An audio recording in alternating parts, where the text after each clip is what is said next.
Halo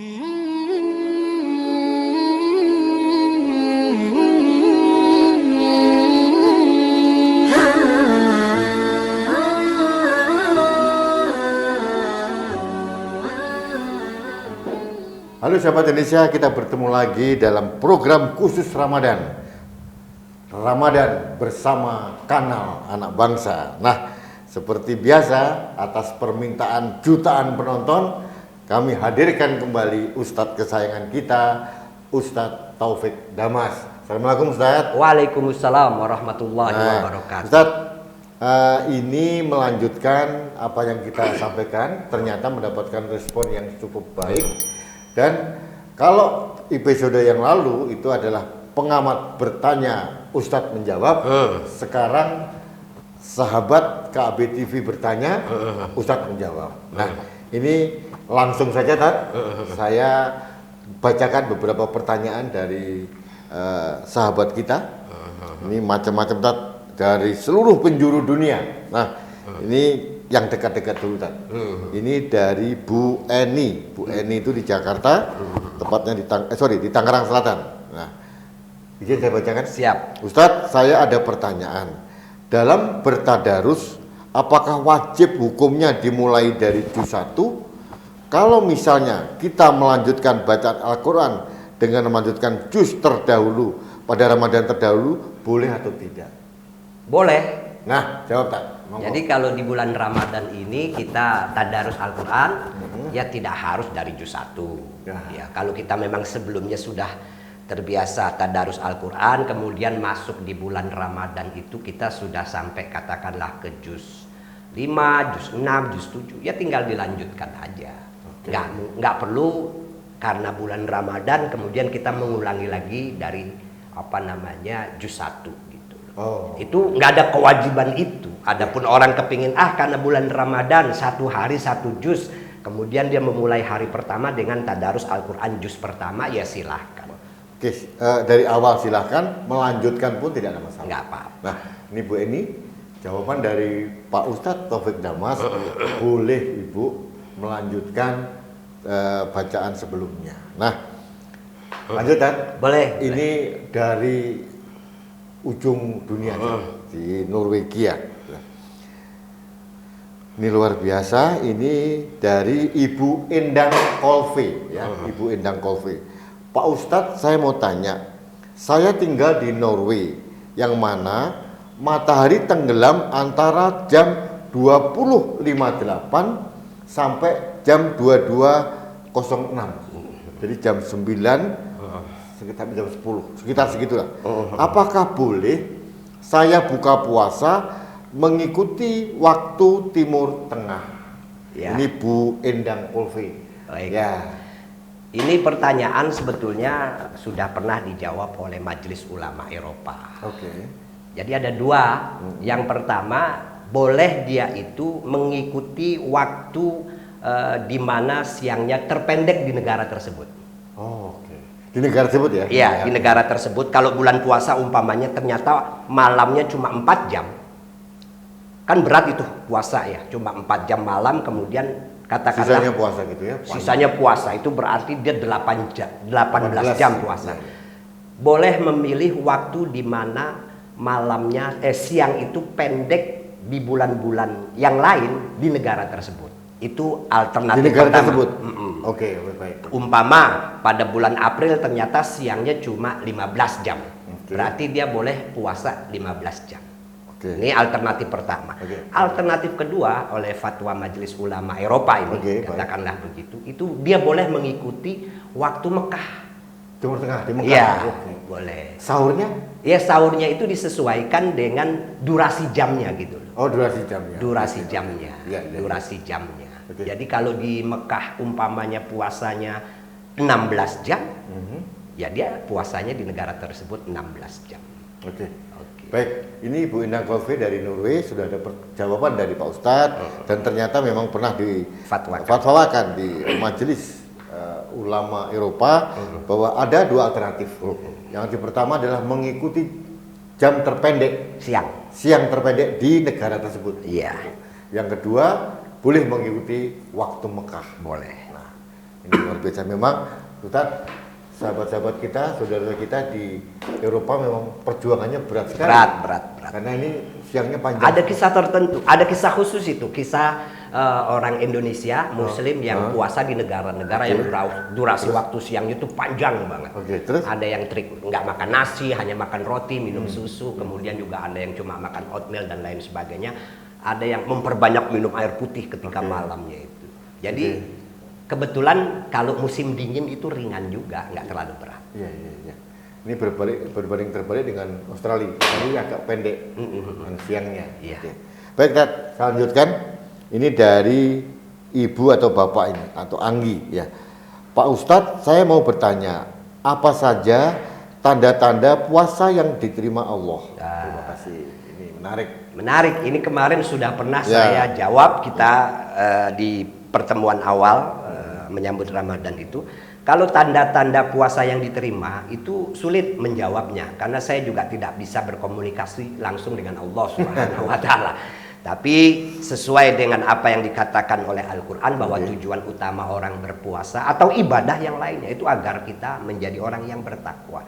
Jadi takwa itu ciri sosialnya ada 4. Pertama, memiliki kedermawanan hati. Yang kedua, mampu mengontrol emosi. Yang ketiga, mudah memaafkan orang lain. Dan yang keempat, gemar berbuat kebaikan.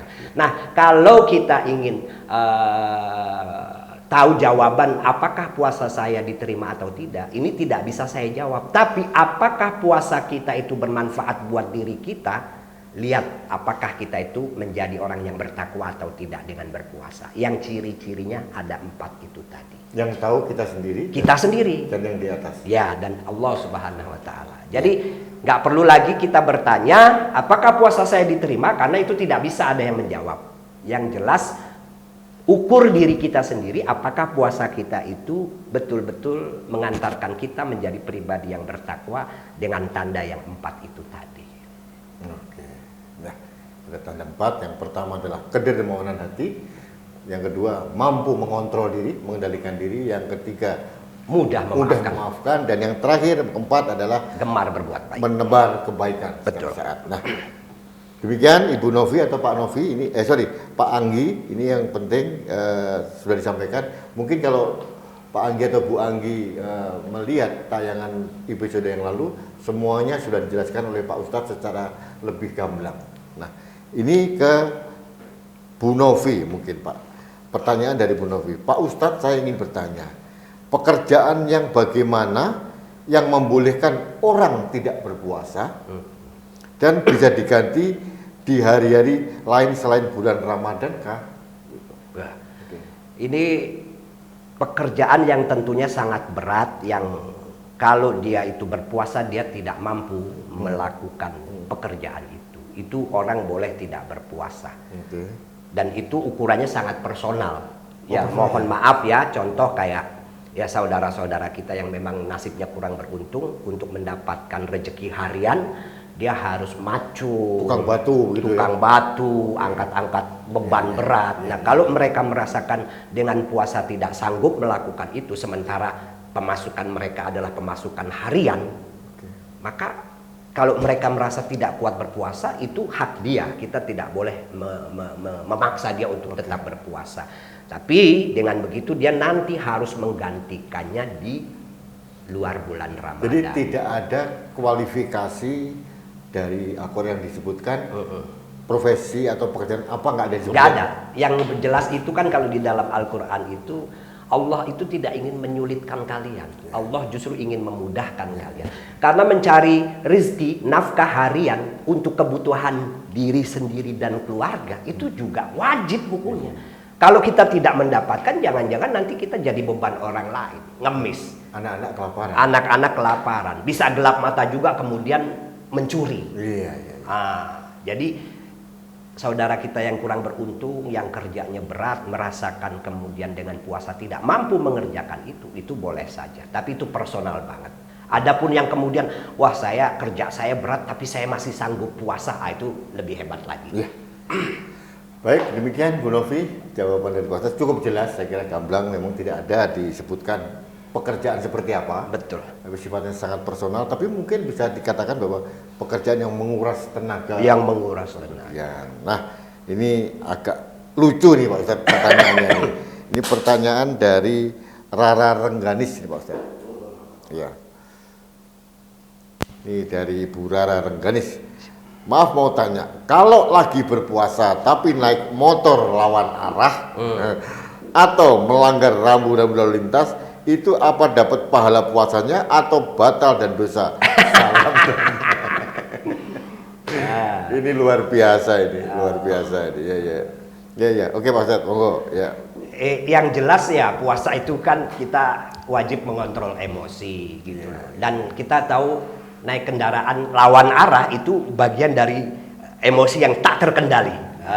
Jadi sebetulnya itu kontradiktif ketika kita sedang puasa, tapi kemudian kita melanggar aturan yang ada di secara umum berlaku di jalan raya itu. Jadi seharusnya orang yang berpuasa itu tidak melakukan itu.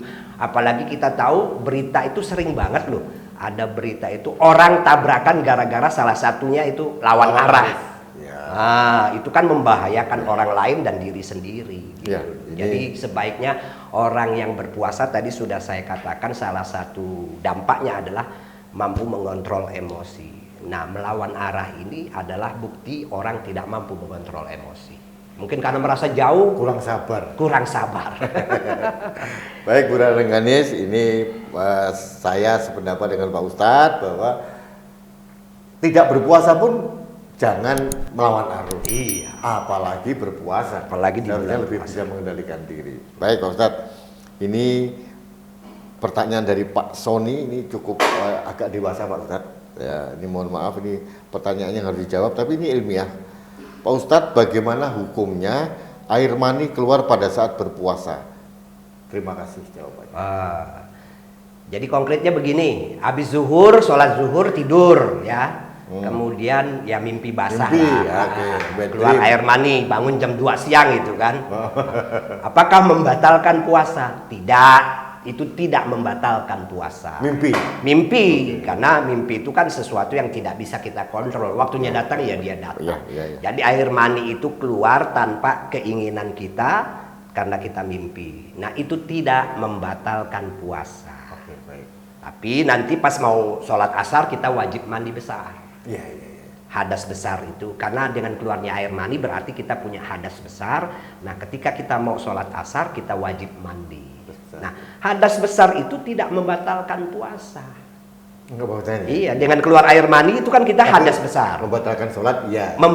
Kalau mau sholat harus suci dulu. Suci dari hadas besar. Tapi kalau hadas besarnya menyengaja di siang hari, nah itu batal puasanya. Maksudnya menyengaja, ya pertama dengan hubungan badan suami istri atau masturbasi atau onani, itu membatalkan puasa. Baik, ini jelas Pak Sony, kalau sifatnya di luar kesadaran kita untuk mengontrol seperti mimpi tidak membatalkan puasa hadas besar. Tapi kalau bersengaja dalam bentuk apapun, nah jelas itu membatalkan. Ini pertanyaan dari Pak Sony. Nah, ini dari Pak Rosi.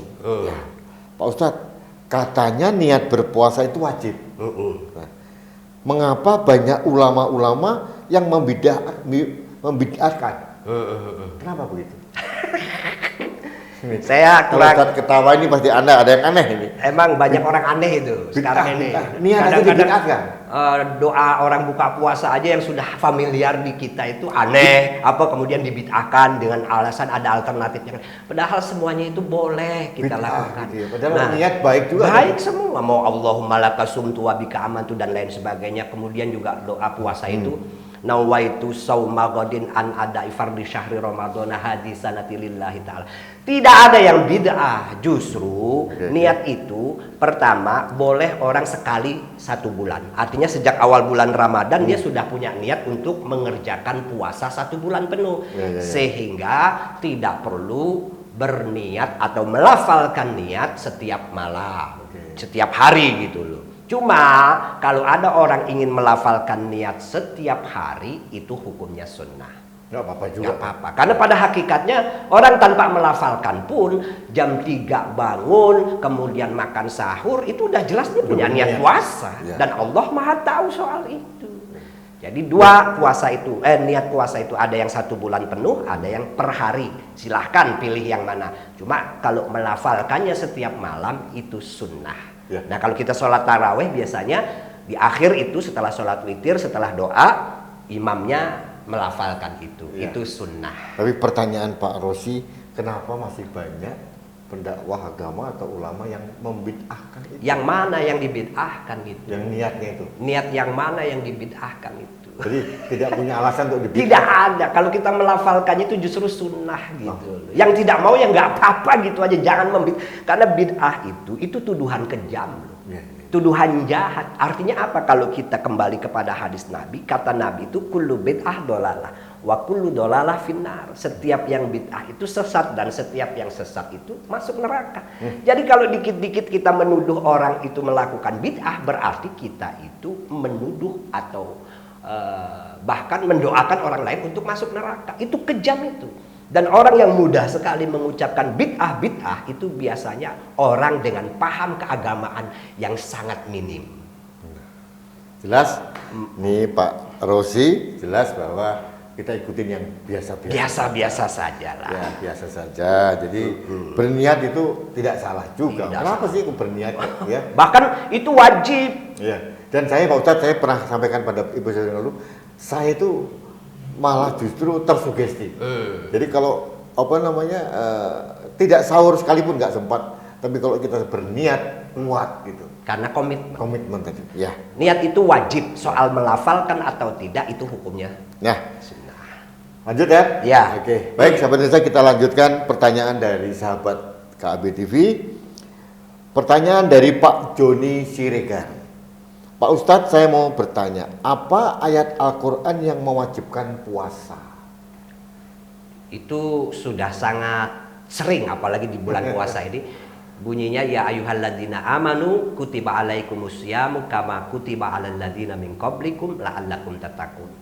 Wahai orang-orang yang beriman, diwajibkan kepada kalian berpuasa sebagaimana diwajibkan atas orang-orang sebelum kalian agar kalian menjadi orang yang bertakwa. Itu surah Al-Baqarah, ayatnya berapa saya lupa, cari sendiri.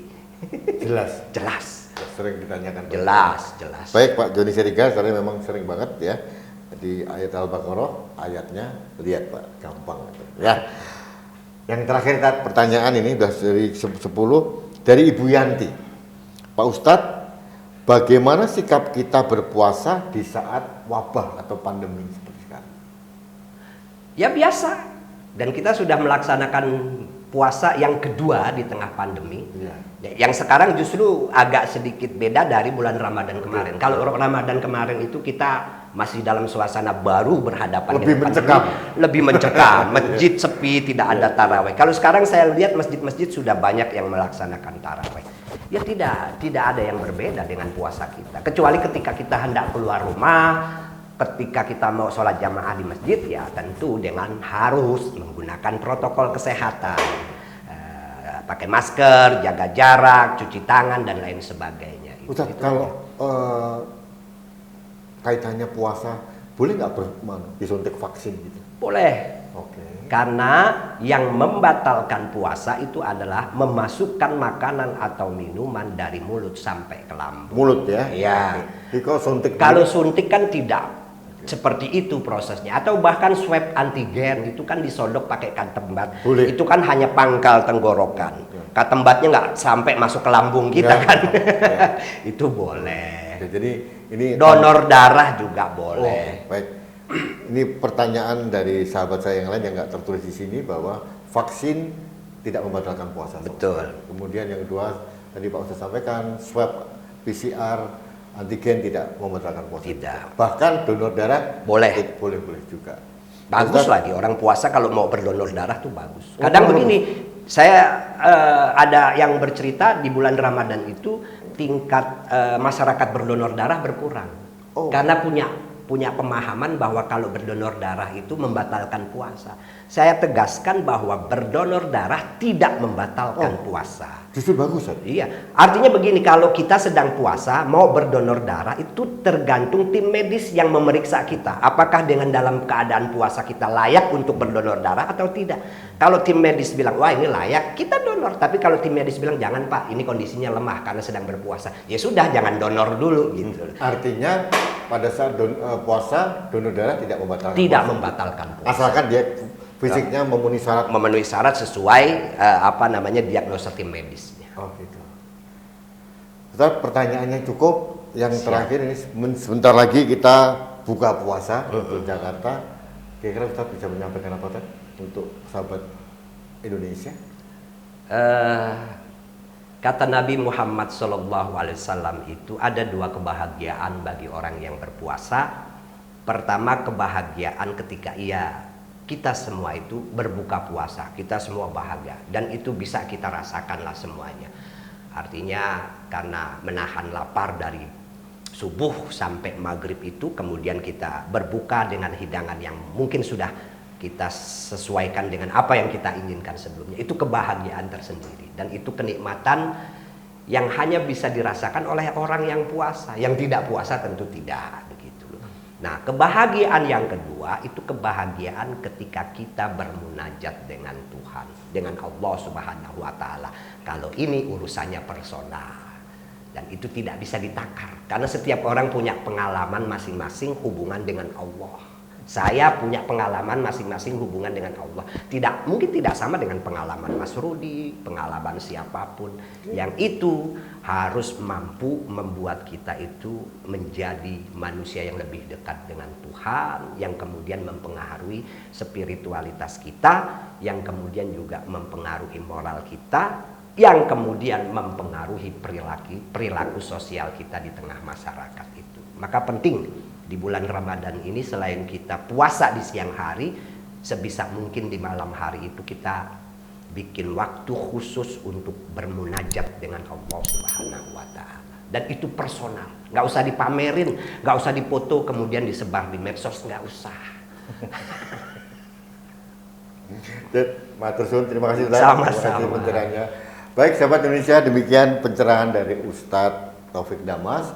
Beliau juga sudah menjawab beberapa pertanyaan dari Anda semuanya dan kami mengundang kembali pertanyaan Anda pada bagian kolom komen. Silahkan bertanya pada Ustadz. Insya Allah minggu depan kami hadir kembali untuk menyampaikan pertanyaan Anda kepada Ustadz. Jadi insya Allah Ustadz akan menjawab semua pertanyaan Anda. Terima kasih atas atensi Anda dan kami mengucapkan selamat menjalankan ibadah puasa tidak lama, tinggal 24 hari lagi.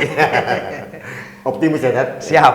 Oke, terima kasih. Sampai bertemu lagi pada acara Ramadan bersama kanal Anak Bangsa. Wassalamualaikum warahmatullahi wabarakatuh.